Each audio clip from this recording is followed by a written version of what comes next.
Assalamualaikum warahmatullahi wabarakatuh. Selamat pagi anak-anak, apa kabarnya kalian hari ini? Mudah-mudahan kalian dalam kondisi sehat walafiat. Baik, hari ini kita akan kembali memulai materi kita. Tapi sebelum itu, mari kita sama-sama mengawalinya dengan mengucapkan basmalah. Bismillahirrahmanirrahim. Baik anak-anak, Ibu akan menampilkan slideshow untuk materi kita pada pagi hari ini. Selamat menyaksikan. Baik anak-anak, kita masih masuk di bab 1, yaitu memahami kedudukan dan fungsi Pancasila. Submateri kita pada pagi hari ini adalah menyadari pentingnya kedudukan dan fungsi Pancasila dalam kehidupan bernegara. Tujuan pembelajaran kita yang pertama yaitu mendeskripsikan kedudukan dan fungsi Pancasila sebagai dasar negara dan pandangan hidup bangsa. Yang kedua, mendeskripsikan arti penting Pancasila sebagai dasar negara dan pandangan hidup bangsa.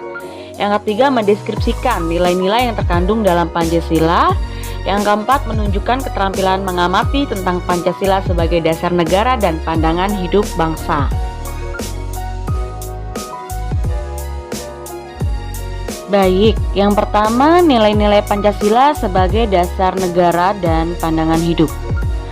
Pancasila sebagai dasar negara dan pandangan hidup bangsa Indonesia mempunyai ciri khas atau karakteristik tersendiri yang berbeda dari ideologi lain yang ada. Nah, ciri atau karakteristik yang terkandung dalam nilai-nilai Pancasila yaitu adalah sebagai berikut. Yang pertama adalah ketuhanan yang Maha Esa, mengandung pengakuan atas keberadaan Tuhan sebagai pencipta alam semesta beserta isinya. Oleh karena itu, sebagai manusia yang beriman, yaitu meyakini adanya Tuhan yang diwujudkan dalam ketaatan kepada Tuhan yang Maha Esa dengan menjalankan segala perintahnya dan menjauhi segala larangannya. Nah, yang kedua, kemanusiaan yang adil dan beradab, mengandung rumusan sifat keseluruhan budi manusia Indonesia yang mengakui kedudukan manusia yang sederajat dan sama, mempunyai hak dan kewajiban yang sama sebagai warga negara yang dijamin oleh negara.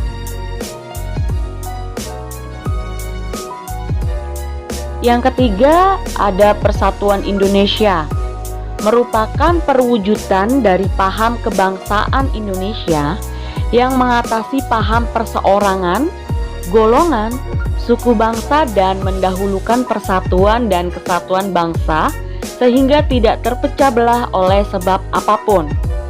Yang keempat, kerakyatan yang dipimpin oleh hikmat kebijaksanaan dalam permusyawaratan perwakilan, merupakan sendi utama demokrasi di Indonesia berdasar atas asas musyawarah dan asas kekeluargaan.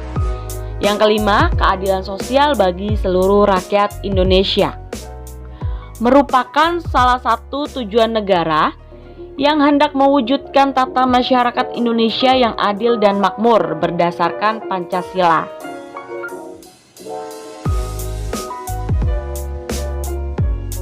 Baik anak-anak, berikutnya ada butir-butir pengamalan Pancasila. Ya, butir-butir pengamalan Pancasila yang pertama, menyatakan kepercayaan dan ketakwaan terhadap Tuhan yang Maha Esa. Lalu percaya dan takwa kepada Tuhan yang Maha Esa sesuai dengan agama dan kepercayaan masing-masing menurut dasar kemanusiaan yang adil dan beradab. Lalu mengembangkan sikap saling menghormati dan bekerja sama antar pemeluk agama, penganut kepercayaan yang berbeda-beda terhadap Tuhan yang Maha Esa. Kemudian membina kerukunan hidup di antara sesama umat beragama dan kepercayaan Tuhan yang Maha Esa. Kemudian agama dan kepercayaan terhadap Tuhan yang Maha Esa adalah masalah yang menyangkut hubungan pribadi manusia dengan Tuhan yang Maha Esa. Berikutnya, mengembangkan sikap saling menghormati, kebebasan menjalankan ibadah sesuai dengan agama dan kepercayaannya masing-masing. Dan yang terakhir, tidak memaksakan suatu agama dan kepercayaan terhadap Tuhan yang Maha Esa kepada orang lain.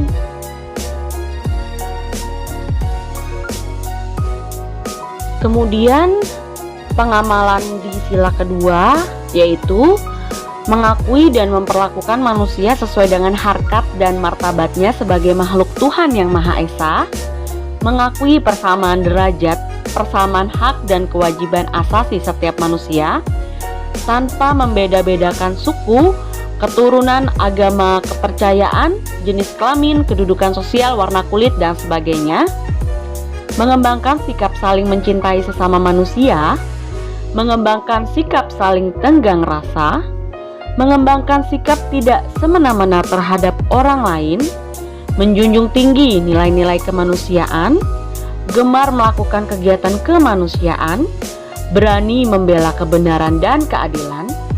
Bangsa Indonesia merasa dirinya sebagai bagian dari seluruh umat manusia, serta mengembangkan sikap hormat menghormati dan bekerja sama dengan bangsa lain.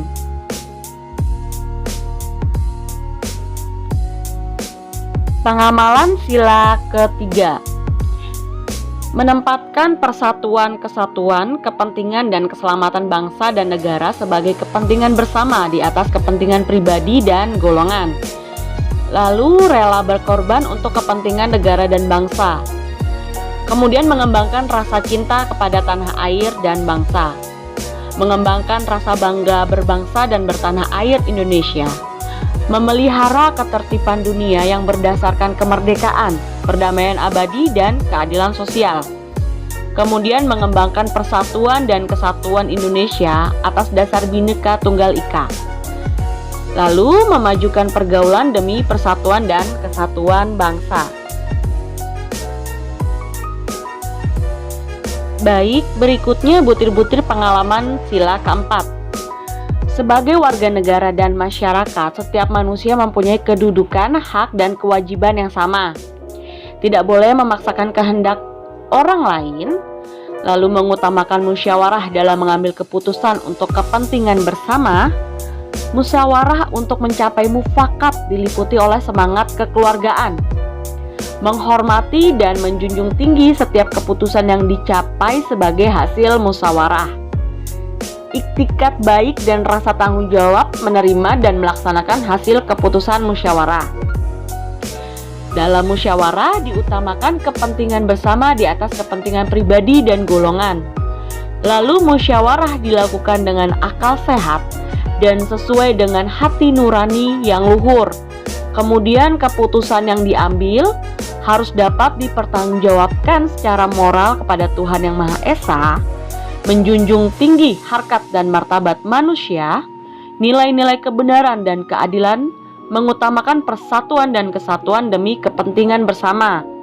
Lalu yang terakhir, percaya kepada wakil-wakil yang dipercayai untuk melaksanakan permusyawaratan. Baik, yang terakhir butir-butir pengamalan sila kelima. Yang pertama, mengembangkan perbuatan luhur, mencerminkan sikap dan suasana kekeluargaan dan kegotong royongan. Lalu mengembangkan sikap adil terhadap sesama, menjaga keseimbangan antara hak dan kewajiban, menghormati hak orang lain, suka menolong orang lain, dan tidak menggunakan hak milik untuk usaha-usaha yang bersifat pemerasan terhadap orang lain.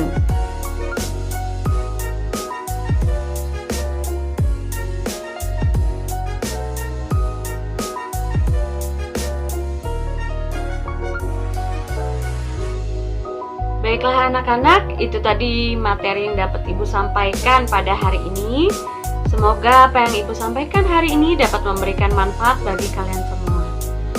Anak-anak, untuk masa pandemi COVID-19 ini, Ibu harap kalian tidak terlalu sering berpergian jika tidak penting.